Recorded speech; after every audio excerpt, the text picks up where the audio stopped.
Hello and welcome to another episode of That Sports Guys podcast. I am Craig Forrestal. I am That Sports Guy. Go ahead and find me on Twitter at that_sports_guy, where you can find all of my latest football takes. Also, NFLDraftDiamonds.com is proud to feature the That Sports Guy podcast on its website. Stop by NFLDraftDiamonds.com, your official draft coverage king. Hello, what's going on, everyone? Craig Forrestal at that_sports_guy. Gonna go over some intriguing offensive prospects coming up in the 2021 draft, and I am more than lucky tonight to be on a podcast with Jack Borowsky at the Gridiron_NFL on Twitter. Catches two podcasts, Inside the Gridiron, Inside the NFL Prospects. Inside the NFL Prospects is one of my favorites. Jack, welcome. Yeah, no, I'm happy to be there. I know we were talking about it beforehand, that idea of you interact on Twitter, share ideas, and then putting a voice to the name. It's pretty interesting and cool. Yeah, no, definitely. Absolutely. And like I said, I'm more than lucky to have Jack on here today. We're going to go through some of our prospects of interest as we approach the upcoming college football season. So we're going to go through offensively. We're going to name a quarterback, a running back, wide receiver, tight end, offensive lineman, and then we're going to leave you guys with a sleeper or a player to remember throughout the season. So I'll go ahead and I will kick things off, Jack, and I'm going to kick it off at the quarterback position, and I'm sure you can guess where I'm going to go for my quarterback. If you want to go out there, you want to spoil it for everyone? I'm going to go Dustin Crum. Did I get it right? You are absolutely correct. Jack is with the correct answer right there. I am driving the Dustin Crum hype train right now. He's a 6'3", 201-pound quarterback from Kent State. Really blew up this past season as a junior, first real season as a full-time starter. Was over 2,600 yards passing with 20 touchdowns, only 2 interceptions. The big reason why I like him is coming up in September. If you look at the Kent State schedule, they have Penn State, Kentucky, and Alabama. So a big chance for him to cement his name in the NFL draft coming up with the quarterback class. Jack, I know that you've asked me a couple questions about Dustin. Have you had a chance to do any homework on him or anything that's jumped out at you? So actually funny, I had him on the podcast, I think, what's today, Saturday? So I had him on last Wednesday. Okay, I had reached out to him, and he was someone who isn't huge on social media. Reached out a few months ago, and I know I'd asked you a lot of questions. I kept hearing his name come up, and he happened to respond to me a few months later, and I was overjoyed to get him on because he's one of those sleeper guys. I know a lot of people have talked about him. Really good guy over the phone, just one of those mature quarterbacks that you want where you talk about that position. It's leadership first, and you could tell over the phone he's like that. Haven't been able to get too in-depth with his film. The only film I had was against Arizona State, and that was the first game of the season, so it was kind of tough, but I know there's a ton of intrigue around him. Oh, absolutely. I mean, in going into some of like the analytics, more advanced stats, he was third in the nation in deep balls, 20-plus yard throws. That's according to Pro Football Focus, and also produced the lowest turnover-worthy rate in all of college football at 0.7%.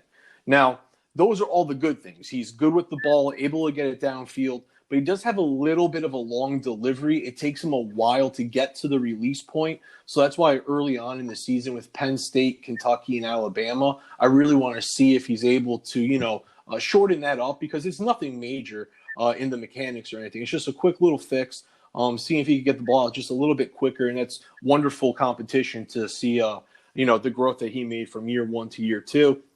And also in the bowl game, he squared off against Jordan Love. He was the MVP of that bowl game, edging Utah State, the Kent State Flashes did, and that was their first ever bowl victory in program history. So the sky's the limit for Dustin. He does rely on a lot of play-action-based plays. That is a very heavy part of the Kent State playbook. He's good on the run. He's able to move. Something that I thought of with him is a couple of years back, Jeff Driscoll was a fairly athletic quarterback, transferred out of Florida to Louisiana Tech for his senior year, and people really had eyes on him for that senior year to see that growth. I know the stories are different, but I'm wondering if Dustin Crum has a little bit of that Jeff Driscoll senior year, axe on his back with NFL teams. Just seeing that growth like we've talked about.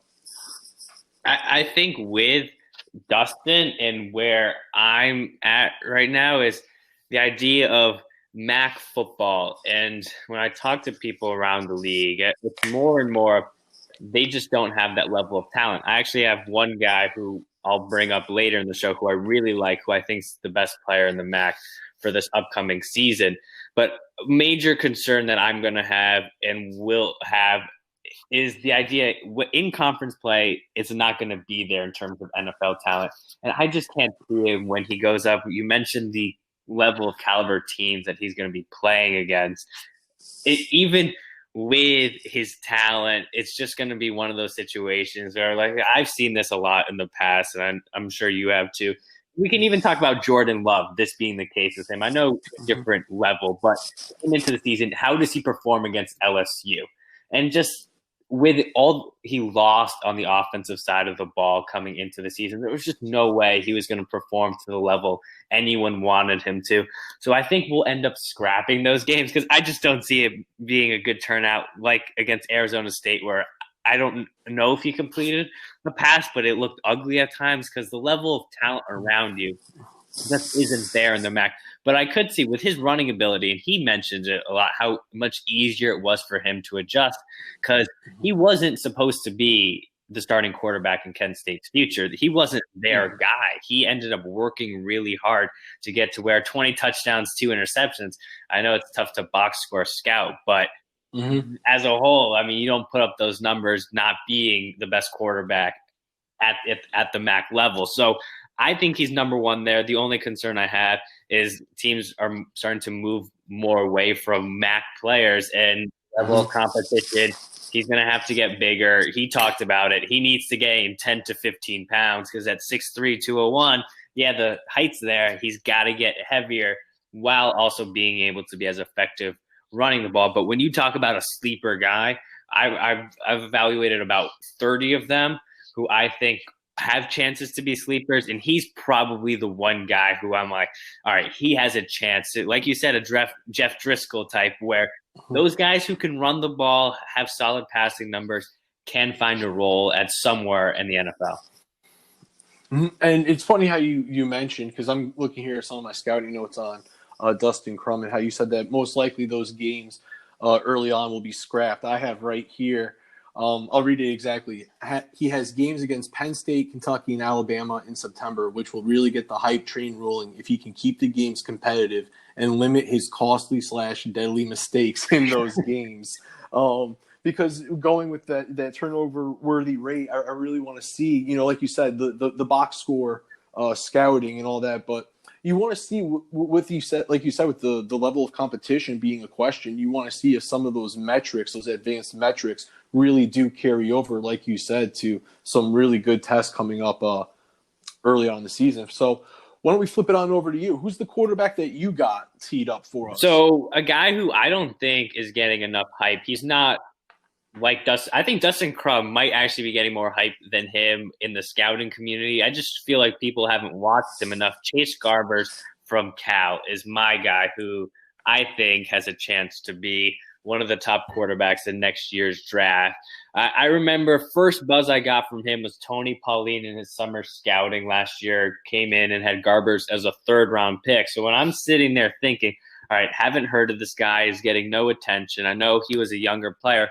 Watched some of his games and thought, you know what, this guy's a real talent. He has the accuracy that I think separates himself. So when I evaluated my quarterbacks, I made sure to put him on my list going into 2021. And just a side note, I know people talk about preseason scouting. It's a little too early.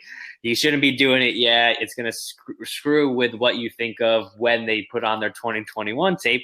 I think this is the one year you can't argue with starting early because this might be the only tape we have on a lot of these players because we don't know what's going to happen with the football season. So with Garbers, what I saw on tape was he has some of the best accuracy in this class. I think Tanner Morgan is definitely a little bit higher of a tier in terms of guys who I think have that level of accuracy. I think they're the two main guys when I think of have that accuracy, don't have the arm strength necessarily. So Garbers won't be valued as high in the NFL just because NFL evaluators love big arms. They're going to prefer Jamie Newman because of the arm strength. But I think Garbers, he's when on the field. So Cal quarterback, we've seen Cal have a little bit of success as of recent, and it's because of him.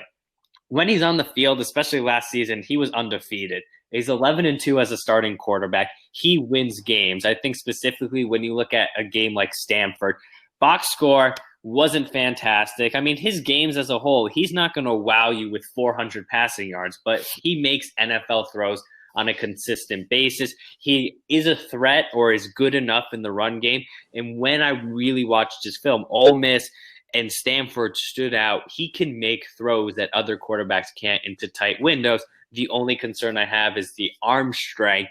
But in today's NFL, I know we talk about how good Josh Allen has been as a whole. I never trust guys who have big arms and aren't super accurate with the football. If you are accurate and you can make enough throws, yes, quarterbacks will be limited. He's not going to be throwing the ball 60 yards down the field on a rope.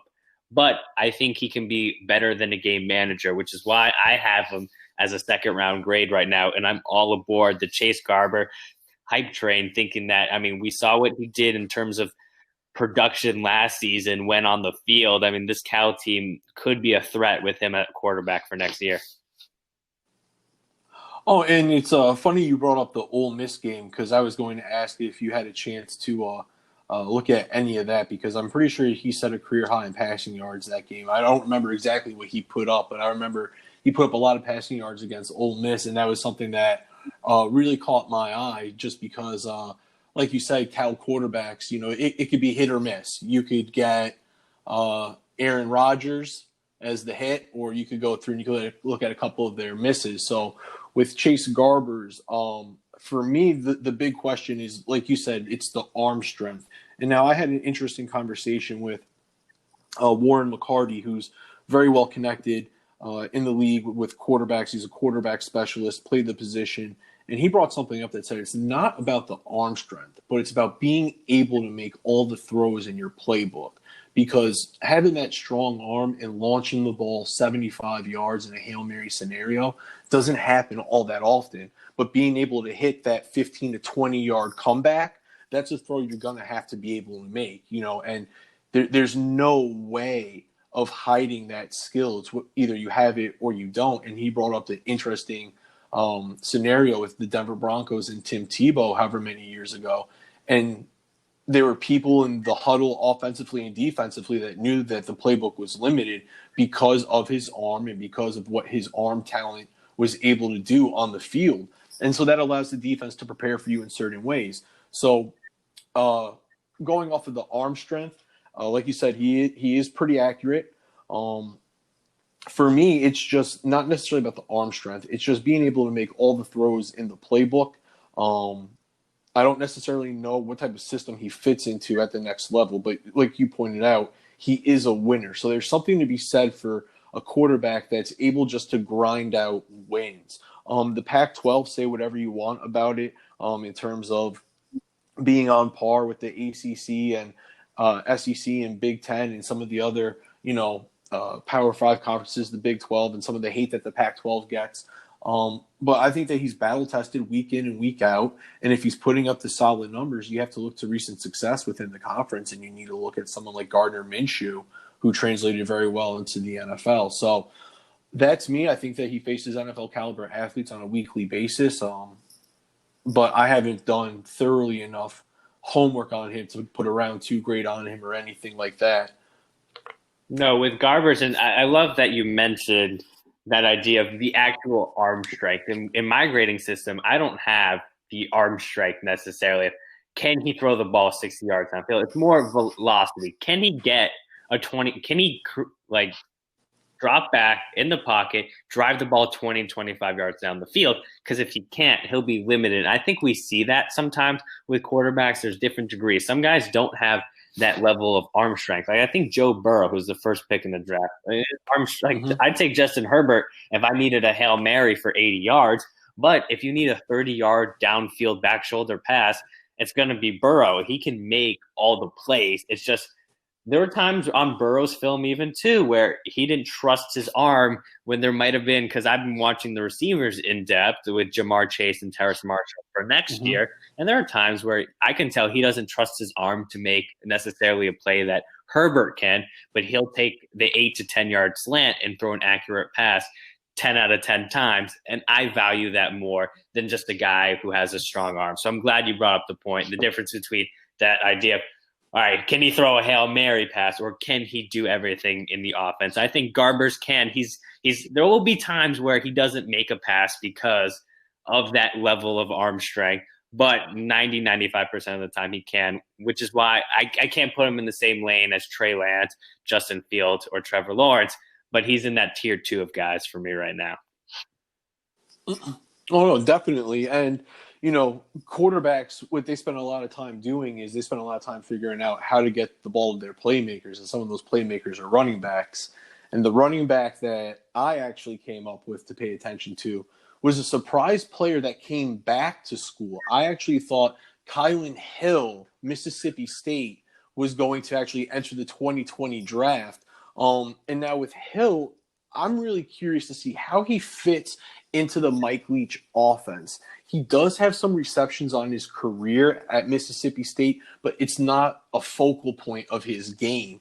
So it'll be interesting to see how he's used in the Mike Leach offense as a pass catcher, because I think that he does have starting level talent at the NFL level, but he needs to improve that receiving ability. So I think with Mike Leach being there, it would be a really good chance for him to show off some of those pass catching skills if you look at what some of the other running backs in Mike Leach's offense have done.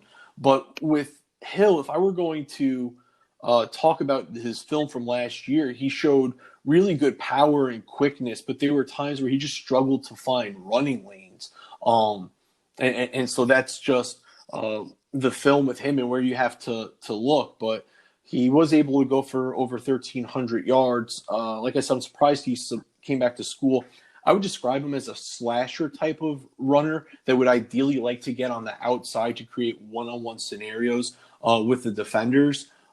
Doesn't shy away from contact. I see him as a day 2 player right now, but I think a lot's going to depend on how he fits into this Mike Leach offense. I'm interested as well because we didn't talk about him with quarterbacks, but someone who I really liked last year, going into last year, I will say, because last year's tape was brutal with KJ Costello, and just how he is able to ascend, because I think a lot of people think he'll be able to because of what we've seen with Anthony Gordon. Though he went undrafted, he wasn't really on too many people's radars, and then Minshew's success. So I think that's a good one for running backs. For me, just watching film specifically, I haven't gone so in-depth with the running backs, but Keontae Ingram from Texas is a guy who I love. But just based on pure tape, his breakaway ability, like the way that when I watched him, so I've watched Ellinger, Brennan Eagles, and every single time, and Sam Cosmi, their entire offensive line, I watched them. Ingram from Texas, I kept seeing him on the field and realized this guy's a real player. 6 foot, 220 pounds. He's going to run in the low 4.5s. But I just love his production, what he does on the field. He's going to average if they give him, because Bijan Robinson, top 20 player in the country, is going to Texas. They got Jordan Whittington. Who knows how they'll use him. So there's a lot of guys in the backfield there. But what he does and the production that he had and limited, whenever he was on the field, he was producing at such a high rate, and he pops on film. So he's a guy who I think at Texas could be interesting. And I'll throw another guy in there just because I don't know how much production he'll have specifically, because who knows what's going to happen and how many running backs they're going to end up using. Demetric Felton from UCLA is my other guy. And I guess we can all pair him in the sense that Demetric is more of a third down back, essentially a wide receiver playing running back, but what he's able to do out of the backfield, he's someone who, if Brady's still playing next year, Tampa should overdraft him by 2 rounds, because This guy can catch the football out of the backfield, make big plays. He's going to be able to help in the return game. Really nice guy. I interviewed him a few months ago, and I just feel like he's one of those guys, modern day NFL, where we see running backs are a dime a dozen who can just run the football. It's just one of those situations. Guys are out of the league very quickly. It's a lot of turnover. Mm-hmm. But pass catching backs, I mean, we've seen James White continue to be around the game. Shane Vereen back in the day. These Patriots type guys who are just so effective with quarterbacks who want to get the ball out quick. So those would be my two guys. And with Keontae Ingram, one thing that I want to look for with him, like you said, was on that limited work, so to speak. He had 7 touchdowns, 7 rushing touchdowns. So if his role does grow, he flirted with 1,000 yards, just shy of 900, and 7 touchdowns. So, like you said, if he were to get a full workload, I would really like to see what he's capable of doing in that Texas offense. Just because, like you said, he pops on film. When he's out there, you can't help but notice him when he's taking reps on the film. So let's go ahead and let's keep it moving real quick. Wide receiver, you want to start this one off? I'll start with receiver. So guy who I love is Amon-Ra St. Brown from USC, who I don't think is getting enough attention as of this point in time, because we talk about this next year's receiver class, 2021. Is going to be, in my opinion, better than 2020. Just in terms of top-end talent, it's hard. It would be hard not to when you look at all these receivers we have at the top. And I think the guy that people are forgetting about is Amon-Ra St. Brown, with a 5-star coming out of high school. Brother Equanimeous was a draft pick by the Green Bay Packers a few years back. Hasn't turned into much, but I think Amon-Ra plays totally different. His other brother is at Stanford. So his family, I know they're the crazy football family. I think one thing is I don't believe they stretch because Warriors don't stretch or something like that. But they're crazy workout Warriors type of players. And what I loved was his ability to get open from the slot. He was Keaton Slovis's top guy. We talk about Michael Pittman in this 2020 draft. He was great. Amon-Ra is better. Amon-Ra, at his age as a sophomore, he even produced a lot as a freshman, too. He's an absolute stud, and I think people are forgetting about him because USC is not playing at normal hours, Pac-12 after dark type of situation. He had gone through a few quarterbacks that I think last year everyone got hurt at some point. He was playing with a lot of new quarterbacks. But what he's able to do from the slot, and I think the question will be, can he translate to it outside and be a consistent guy there? Because that will put him in the conversation with the likes of Waddle, Bateman, and Jamar Chase and players like that. Can he do that? But just as a whole, from watching his film, I think he has a chance to be – right now I have him as a high second, but if he's able to do what he did in the slot, I don't know if they'll move him outside because they have a plethora of receivers upcoming. But with Slovis playing an entire season and him just being there as a junior and continuing to produce, I don't see how he's not one of the top receivers next year. Oh, I mean, with Michael Pittman now off to the Colts, the natural thought would be that St. Brown would take on more work. I know that there have been some sort of, discussions about the punt returns, with his ability to return punts. Is that something that USC is going to want him to do this upcoming season, as his role is expected to grow? So they just want to have him focus more purely on becoming that receiver, like you said, and maybe even working him outside a little bit.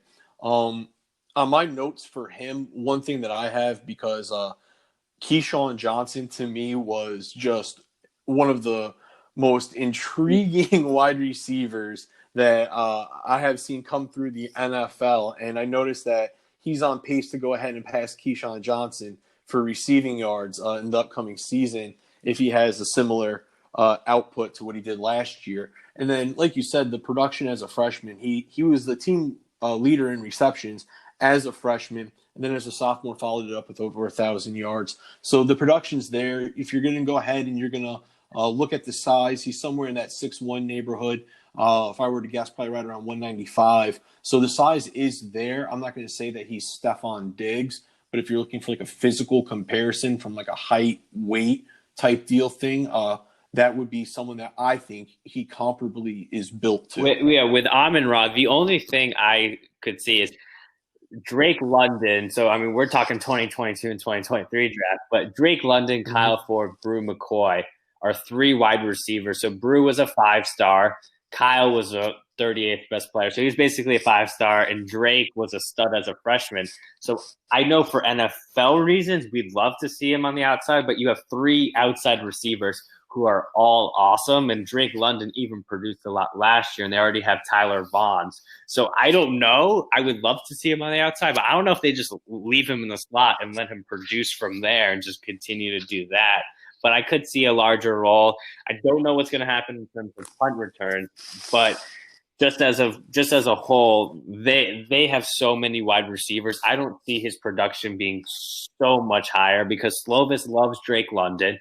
Vaughns is still going to cut into his production.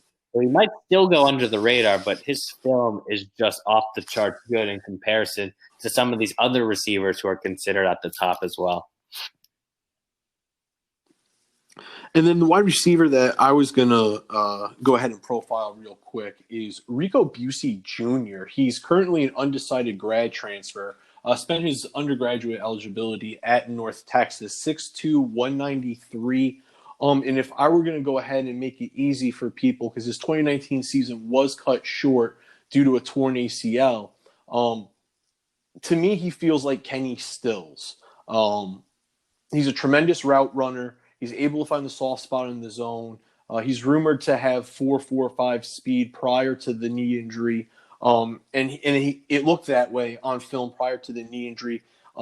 He's able to get deep. While he's not like a deep threat, he's able to get deep. More of a, like I said, a very crisp route runner, excellent route runner.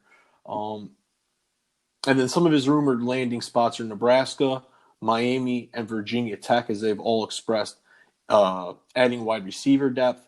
Regardless, he's destined for a Power 5 conference. And then just two interesting things that I have on him right here. In 2018, of balls thrown to him 20 yards past the line of scrimmage, he caught 11 of 30 balls for 371 yards and 4 touchdowns. But in 2018, that was really his come out party, his junior season. And he was being thought of as a top 100 pick potentially going into the 2020 NFL draft before the injury early on in the season. So I know he's well liked in NFL circles. It'll be interesting to see how he bounces back from the knee injury. To me, Miami seems like a really nice place for him. They lost Jeff Thomas. They lost KJ Osborne. Derek King's coming in as quarterback. Lashley's bringing some air raid type of concepts. North Texas had a wide open passing attack, so I feel like it would be a wonderful transition for him to join the Hurricanes. Just something to keep an eye on as we move closer to the season. And with some of these restrictions being lifted when it comes to coronavirus and easing back into some of the, I guess, normal activities that we used to do prior to all this coming about. But you have anything to say about I think you covered a lot. And he was someone I was intrigued with last year coming into the season. Him and Mason Fine, the connection they would have. Unfortunately, that wasn't able to happen. I'd love to see him in Miami. I think Derek King, with that offense, it should be a lot of fun because I've watched a lot of SMU film, and their offense was awesome last year. So in that type of environment, with all the media attention that Miami gets, I think it would be smart to go there. And they're needing a reliable senior target, kind of like what KJ Osborne did when he transferred to Miami. Another reliable guy for the Hurricanes to have. Yeah, and it's just so weird seeing the Hurricanes become a grad transfer destination when you think about the likes of Ray Lewis, Ed Reed, Sean Taylor, and all the other players that have come through here. It just shows where the state of Miami football is right now. But moving on to tight end, I'm going to go ahead and I'm going to go first because this is one of my favorite players in the entire draft. I've done a bunch of homework on him. I know things about him that most people would probably find creepy, but in the world of scouting, it's considered perfectly normal. So I'm going to go ahead. I'm going to talk to you about Matt Bushman, tight end from BYU. He's checking in at 6'5", 245 on the BYU website. He's been over 500 yards as a freshman, sophomore, and junior in the BYU offense. Served a religious mission in Chile. He's married to a former BYU volleyball player, Emily Lewis, and her father is Chad Lewis, a former three-time Pro Bowl tight end and Super Bowl champ with the Rams. Bushman also played baseball at BYU in 2017. He's a playmaker in the passing game. He offers a good target area for a quarterback, has a nice catch radius, and he's effective when high pointing. One thing I noticed is he really loves to make the back shoulder play. He was exposed to a lot of different blocking schemes and blocking tasks with the BYU playbook, but it doesn't necessarily mean that he's a dominant blocker at this point of his career. It just means that he, from a football IQ and a technical standpoint, he understands the assignment. He understands body positioning. He understands cutting off lanes. He just isn't that big, nasty dude that's going to be able to fight in a phone booth with guys on the edge. But more than capable all-around tight end. He's my favorite tight end in this year's draft class. I'm not sure if you have any thoughts on Matt Bushman, but Bushman, I think, was one of those guys. Even last year, had a decent amount of hype behind him. So he's, in my opinion, he's going to be a top 75 guy, 100%. It just depends on how high because of this. He probably is, and I'll want your opinion on this. But based off of last year's class, do you think he's would have been number one had he been in last year's class? Oh, you're talking about with like Troutman and Hunter Bryant. Yeah, I actually, when I was going through and I was putting together my initial like rankings and looking at different things, I actually thought that he was going to declare for the draft. For some of the different reasons that I mentioned, being married, having served the religious mission, so he's a little bit older, a little bit more mature. So I thought that he was going to make that step. Do I think he could have been tight end one? I do. I do think that he would have been tight end one. It's one of those things that we'll never know now. I do like how he is able to cover ground as a runner. He's not like one of these fast, twitchy tight ends, but he just has some really long legs, man, and they just eat up grass. So he's a strider. I like that. Yeah, Matt, I think is awesome. I think he is probably competing for tight end 4, which pretty much anyone would be in next year's class when you think about Pitts, Jordan, and then Freiermuth. So he's right up there, and I really like his tape. And I just think he's going to be a solid NFL player. I don't think he's going to be – he doesn't have the potential that the other three have, but I really liked his film, and I enjoyed him when I watched Zach Wilson, their BYU quarterback. For me at tight end, I'll go with Zach Davidson, the Division II tight end, Central Missouri. I just think I was going to put Dalton Kincaid, the tight end from San Diego, but he's only a junior, so he'll be on the lookout for 2022. I don't think at the FCS level he'll declare. But Zach Davidson from Central Missouri, 6'7", elite level punter, who also is a really good tight end as well. He hit, I believe, 15 touchdowns last season. When I spoke to him, really mature guy, understands where he's at and what he needs to do to make it at the next level. And when you have that type of size, that type of production, and with versatility, someone who wasn't highly recruited out of high school, but way he's been able to develop because he wasn't considered really a tight end. He never expected to play tight end. And then he comes in and they're like, all right, this kid's pretty good. And then he really showed them that he was really good because he had 15 touchdowns last season. So Zach is one of those guys who I think you have to look at him because of his size already. And though less and less players at the Division II level are getting drafted, he'd be someone who definitely needs to get a look.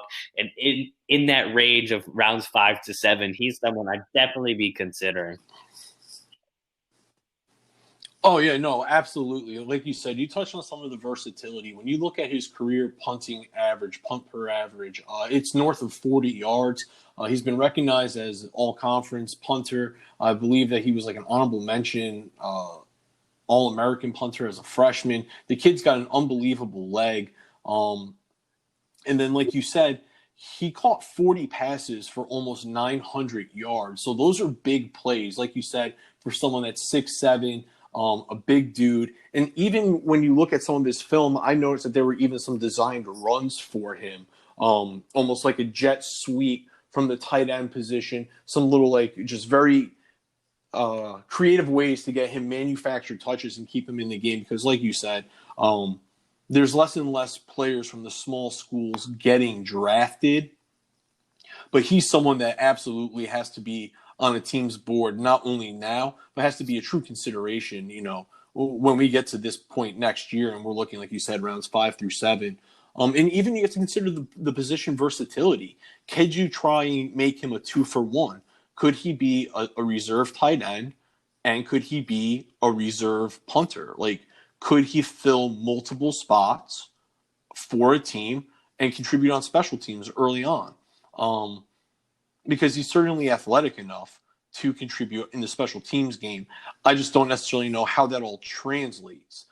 Because if you're punting, you can't be covering punts. So I think a team's going to have a very specific plan for him because of that position versatility. I think that he is a legit candidate to not only be brought in as a tight end, but I think a team might bring him in for his punting abilities. The only thing is I can't talk about his punting ability because I haven't watched any film on it, and I wouldn't say I have any idea on how to evaluate punters. It's just one of those things I've never gotten in depth on. But I think for him, if you can get a 2-for-1, that would be huge, especially because he hasn't played tight end all that often. Like, he's still young at the position, and at that size, you hope you can develop him as a tight end, and he can punt. So he could be someone who I definitely have on my radar because of what he's able to bring. And if I'm a position coach at tight end, I'm like, really want this guy because I think I can work with him and turn him into a legit guy.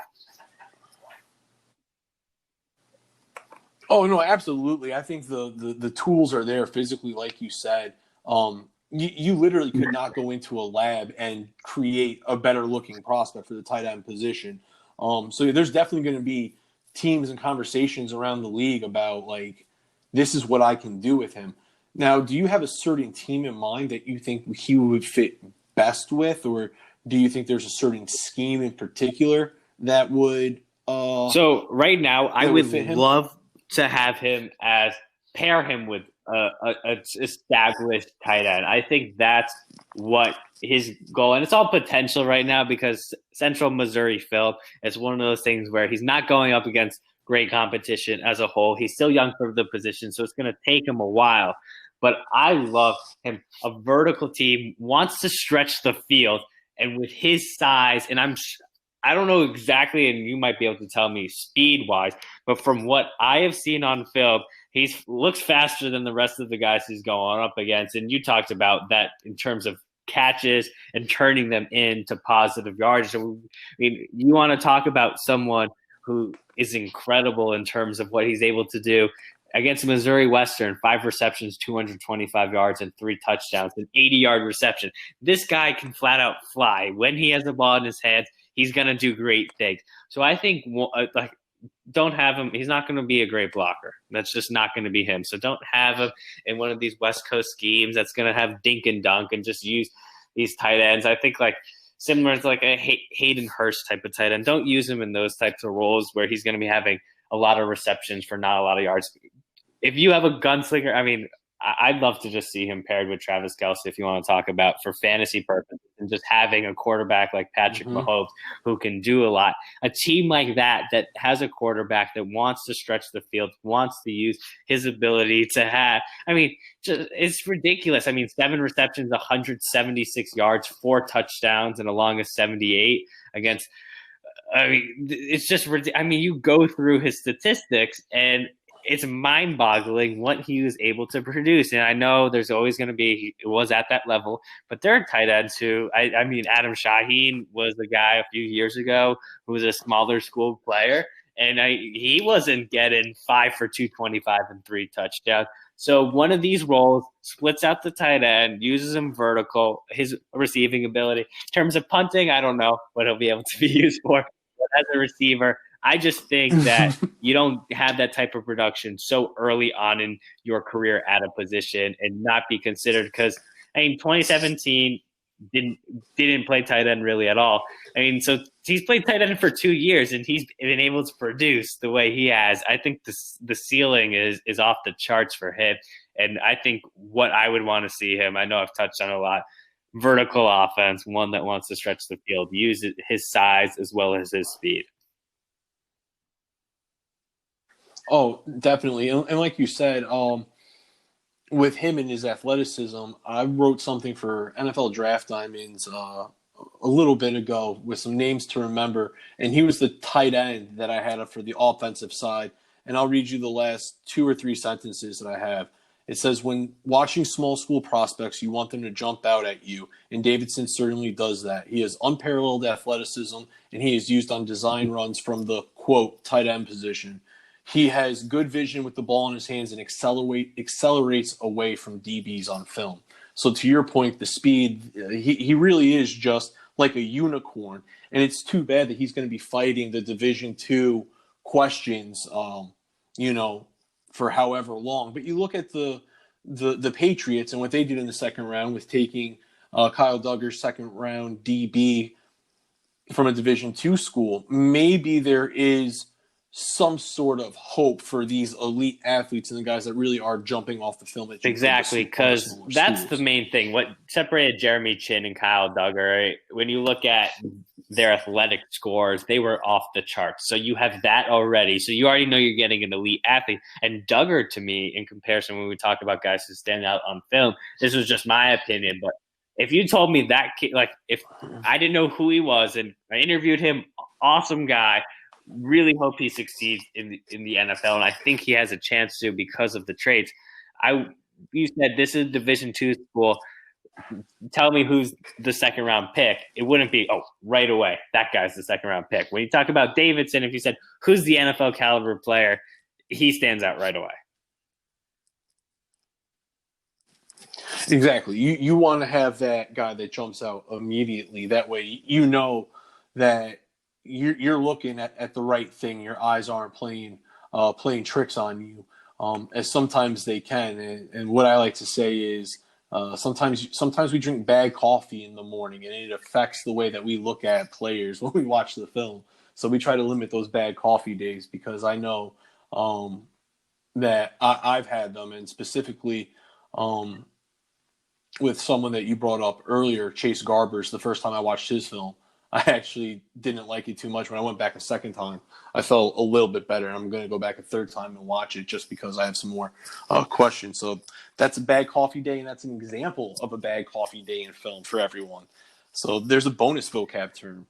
Now, we'll go ahead. We'll slide over to the offensive line. I'll let you go ahead. I'll let you go first, because I was a cheater, pumpkin eater, and my offensive lineman is Penei Sewell. So we'll go ahead. We'll flip it over to you. And then we'll get to the big obviously, I won't touch too much on Sewell because we know he's a stud. But my guys, so when I evaluated offensive tackles, I tried to look at 20-ish seniors and then some underclassmen, and 10 to 15 guys.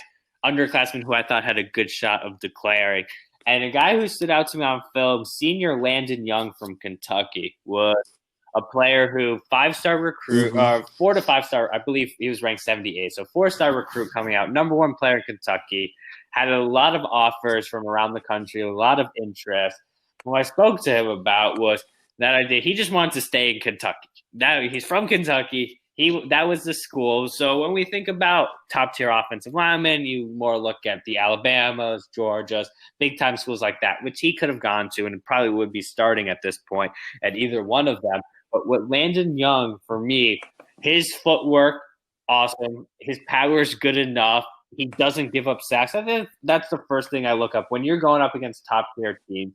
And I know the only issue I have with his film, and part of it, first off, injury. So he injured his knee towards ACL his junior season, so like his normal junior season. Then that's a red shirt. So now he's a redshirt senior. So had the injury, comes back, and then last season as a redshirt junior, they didn't really pass much of the season. I mean, when they moved to Lynn Bowden It was a run-heavy, wasn't a traditional drop-back quarterback where you get to see him in pass pro sets going up against these top-tier edge rushers in the SEC. One game, though, Florida, we saw them normal before they went to Bowden at quarterback, and he looked awesome against Grenard and Zuniga. And I know Grenard looked really good against a lot of tackles last season.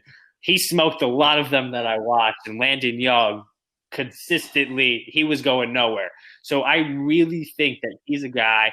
I know I keep coming with second round grades, mid-second on Landon Young. He's my number 2 ranked senior offensive tackle right now behind Liam Eichenberg in a class that I think is totally overrated. And granted, I could be wrong, but I feel like a lot of these draft sites, like I project Leatherwood more as a guard, but I think that his tape has a lot of question marks.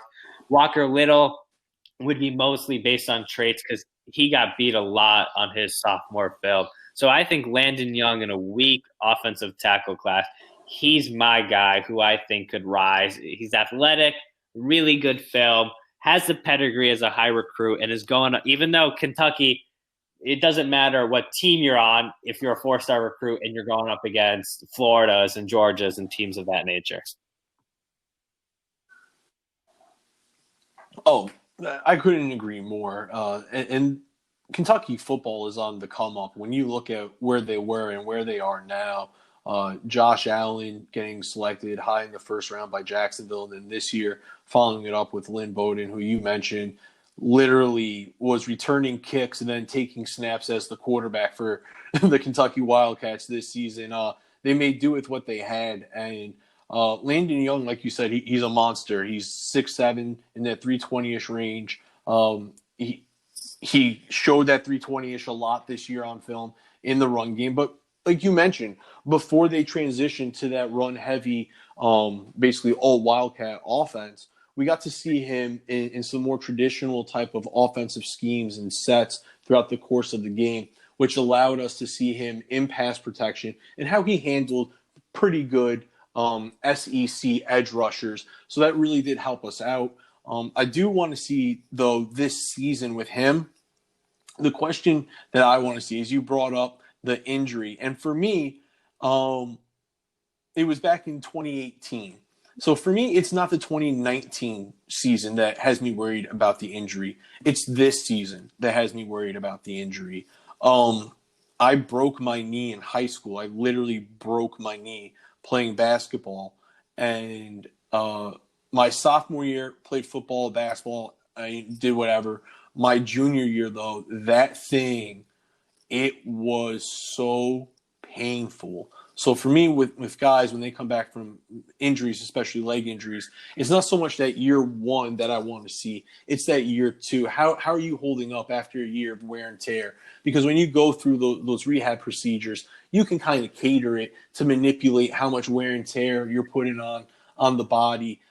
So I really want to see that now, how he's going to hold up with, all the off-season training. No, I think everything that's along those lines. the personal level. Like I've never had a knee injury like that playing sports, so I can't say whether or not. But I think that's a good point that you bring up, because sometimes you think, oh, injuries with the science we have nowadays, that he'll just be fine. I think there's always going to be some concern, but I want to get your opinion on this because I know you're going to talk about Sewell, but just the senior offensive tackle class. An offensive tackle class as a whole, I think outside of Sewell and a few other guys, I think it's a lot worse than last year. I just want to get your opinion on the offensive tackle class. That's exactly where I was going to go with Penei Sewell. I was going to say he's getting the generational label. This tackle class is being dubbed as very strong. I've seen people call it generational. I've seen people just very high on this offensive tackle class. And while there are offensive tackles to like, I don't necessarily know if I'm on board with that. And even the term generational in the scouting, I guess, realm can be very dangerous, because what is generational? You look at the generational type of players that they're using that term for right now. And that's why I picked Sewell, is because he's being dubbed as, the best offensive tackle prospect since Long in 2008 out of Michigan, or depending on who you talk to. I mean, you can go back, but people are saying he's the best tackle since sliced bread. And for me, I always wonder about these players that have that almost overnight growth. Like you said, everyone knew that he was good. Everyone knew he was solid. No one denied the fact that he was an All-American this year for Oregon.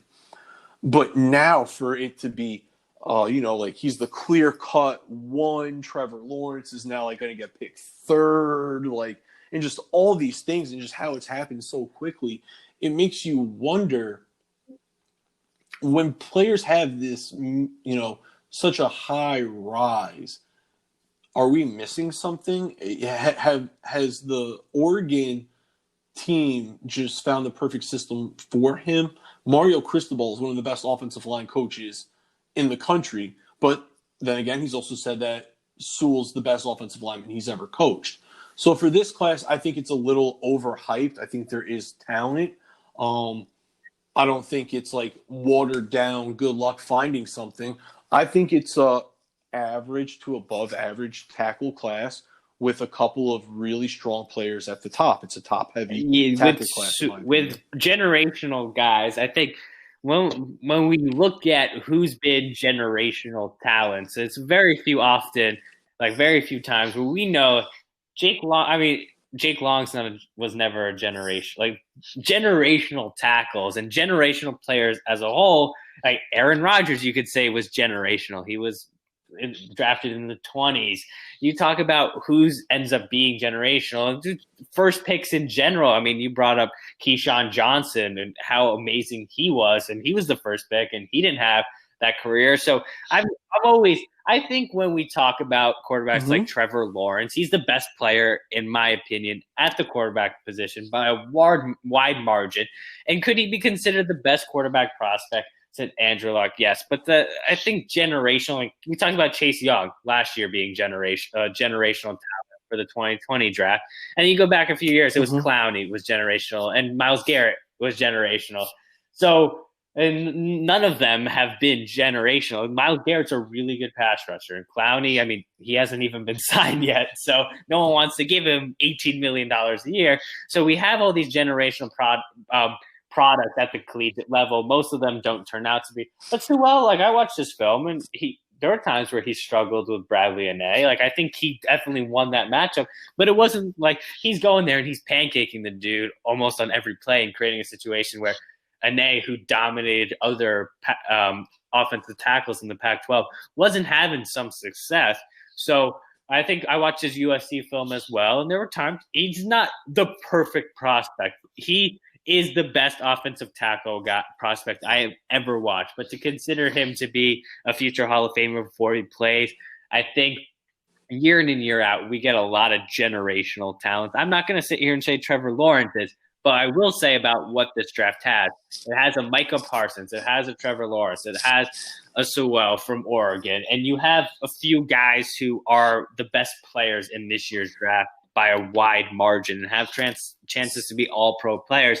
But looking at the history of generational talents, most of them haven't been first overall picks. And we see that a lot. You look at the wide receiver position. There's a lot. Antonio Brown, you could argue, is one of the best receivers all time, who was not drafted before day 3. So I'm always concerned. I mean, Rob Gronkowski was a second-round pick. You can say he's generational. But as a whole, I think we kind of throw that term around for every single draft for a few guys, and it never ends up being that way. And we always see other guys who end up emerging as those types of players because of scheme, team they went to, and things of that nature. Oh, and I'm with you. And I think part of the love with Sewell is he's not even going to be 20 until October. So he's still 19. And one thing that I found interesting, a little interesting fact, was he's the first Oregon player, he's the only Oregon player besides LaMichael James and Marcus Mariota to be a unanimous first-team All-American. He is one of those players who I think is an absolute stud. He's one. I mean, there was one play against Utah where they had him roll out for a pass. So they ball to him in one of these types of plays. We sometimes see it every now and then. I think a big example would be Colts Patriots AFC Championship game, where you do the trickery and then you have Nate Solder who rolled out and they threw him a touchdown pass. And you get that. He didn't score on the play, but he hit the cornerback with a cut that was a wide receiver. Like, I was like, he's got footwork that is incredible. His feet move at a different level than any tackle I've ever seen. The way he recovers is incredible. And it's amazing to see. And with this Oregon tackle group, don't get me wrong, last year was great, but how many of them ended up being drafted very high? I know Shea Lemieux is ranked decently high coming into the season. He was a day 3 pick. Jake Hansen was drafted. Calvin Throckmorton wasn't where we thought he'd be. You have a lot of players on the offensive line and they're a great group, but it's a little early to sit here and say that he is generational, but I'd find it hard to pass up on him. Outside of Trevor Lawrence, I think he's a second player taken regardless of position. And I have on here, speaking of the feet, unique but solid combination of size, speed, and length. So it's funny how you brought up the feet, because I thought his feet were really, really solid too. And I'm not saying that he doesn't deserve to be a top pick. I was just curious from your perspective if you thought the generational label was fair or not. So that's what we came up with for the offensive line. Sewell and Young, and then we'll go ahead. We'll give you a name to remember, a sleeper, someone that you may not have heard of, but you probably will.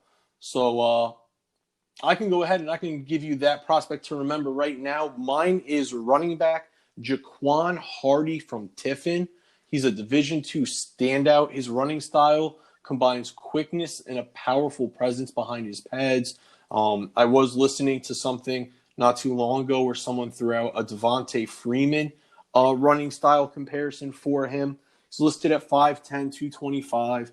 He had an injury in 2018, but he came back in 2019 with over 1,500 yards, 15 touchdowns.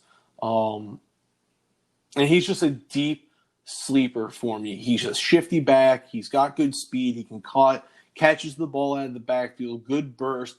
But again, much like we said with Zach Davidson from the Division II level, he's going to have to face that level of competition question more often than not. But he is a solid player. There's the injury history.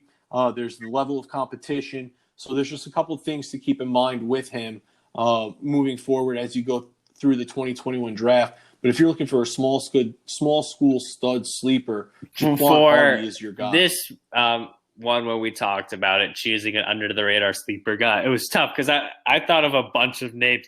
One I want to throw out quickly before I say the guy, Tommy Doyle, the offensive tackle from Miami of Ohio. I wanted to mention him. I think he's the best player in the MAC by a wide margin. I see him as a day 2 offensive tackle. Well, I have Young a little bit ahead of him, so I just put him as my guy. But I think Doyle, at his size, he's going to be a really good prospect for next year. My guy, though, and UAB needs to get more attention as one of these teams, Conference USA, that I think is going to be on the rise in terms of NFL talent for the future. They've got a lot of really talented defensive players. Offensively, Austin Watkins, wide receiver, who, relative of Sammy Watkins, is someone who I think has a really good shot of becoming one of the better players that we see next season. I know Tyler Johnston is one of the better quarterbacks at the collegiate level as of now. And what I see with Austin, so what makes it, when you look at a school like UAB and these smaller schools, you want something a little bit different that justifies why why they're at these schools. So when you talk about, did he transfer? Were there academic issues? Did he grow a lot? What happened? So Austin, under-recruited, goes to a community college, then transfers to UAB. First season, 7 receptions, 82 yards, nothing special. But at his size, 6'3", 205, he explodes last season. 57 receptions, 1,000 yards, 6 touchdowns. We talk about competition. The best you're going to face, Appalachian State, 10 receptions, 159 yards, and a touchdown. He really progressed over the course of the season. I think we saw a guy who is going to be one of those players who I just don't know how highly ranked he'll be because the school is starting to matter more and more. And I think with teams not being able to because of this coronavirus, if there is no college football season, I think this is going to have a huge effect on where players go and in the draft. And I think it will have an even bigger effect in comparison to the 2020 draft. But he's my guy. I think at his size, with what he is able to do last season, coming onto the scene as probably the best wide receiver in his conference, I think the ceiling and especially what he did on film, we could be looking at a 12 to 15 touchdown guy, 1,500 yards, and someone who explodes onto the scene as one of these. Because I've watched a lot of wide receivers, and I think there's a little bit of a drop. I think you have your top-tier players, and then I've watched some guys like Sage Surratt, Chris Olave, just to name a few, Tylan Wallace, who really didn't impress me on film. And so there's been a little bit of a gap when watching these high-end prospects to these other guys who are considered there who I think are more day three players. And I think Austin Watkins could put himself in the conversation with some of these other really good receivers based on what I saw on film. Yeah, and like you said, he really had his coming out party against Appalachian State. They were in the top 25 in the New Orleans Bowl, like you said, the 10 catch, 150 plus yard game. The thing that I think is interesting is he's from Florida, and when you look at these Florida athletes, they always have a way of finding their way to poke through. And it's always funny to hear when players are under recruited out of the state of Florida and then they have to go to community college or whatever the situation is, because that's just way too often the case in Florida when teams are coming down here and recruiting. And one story that I like to use with people just to let them know the level of talent that is in the state of Florida. Dominique Rodgers-Cromartie was found because a coach from Tennessee State made the wrong turn off the highway and ended up at his high school game. Had no idea who anyone was, had no notes, didn't know who he's going looking for. The coach said, "It's a high school game. I gotta watch something," and that's how DRC was found. And there's a million of other, examples like that. But I just think it's funny how we're talking about yet again another under-recruited, very athletic, highly productive football player that's looking to make some noise, ending his college career and turning into a NFL player. And one thing, too, the bloodlines. That's going to help him out a lot. Anytime you can go through something and there's that intrigue, that's Sammy's cousin, it's going to help you out a lot, especially with the big season that he had. Teams always love bloodlines. At least on the radar. You have a brother, I have a cousin in the league, Sammy Watkins. Hasn't had the career everyone expected him to, but he's an NFL caliber player, and I think Austin is as well.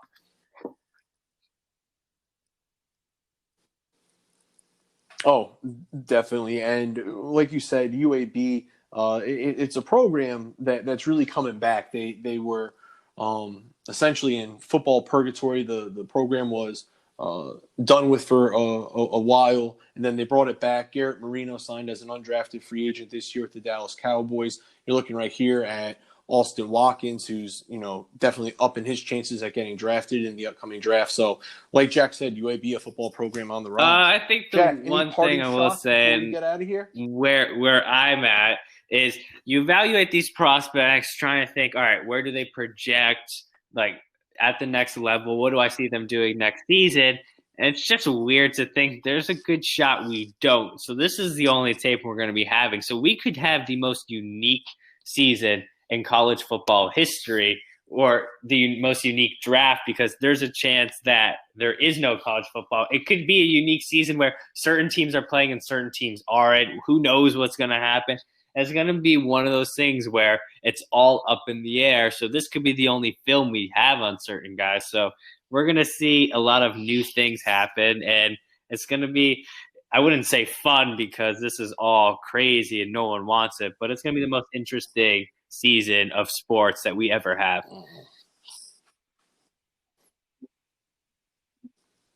Oh, I couldn't agree with you more. Just the uncertainty that we're going through right now, and will there be football? Will there be a full field of teams? Because the college system in California has already said that come the fall they don't plan on resuming.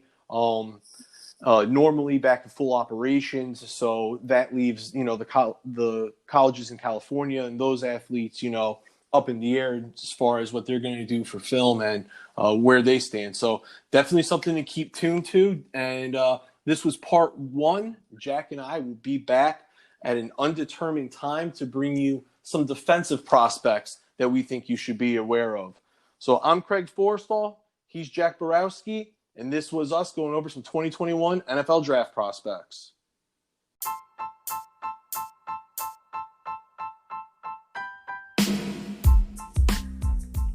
Hey everybody, Craig Forrestal. Thanks for tuning in and listening to another episode of That Sports Guys podcast.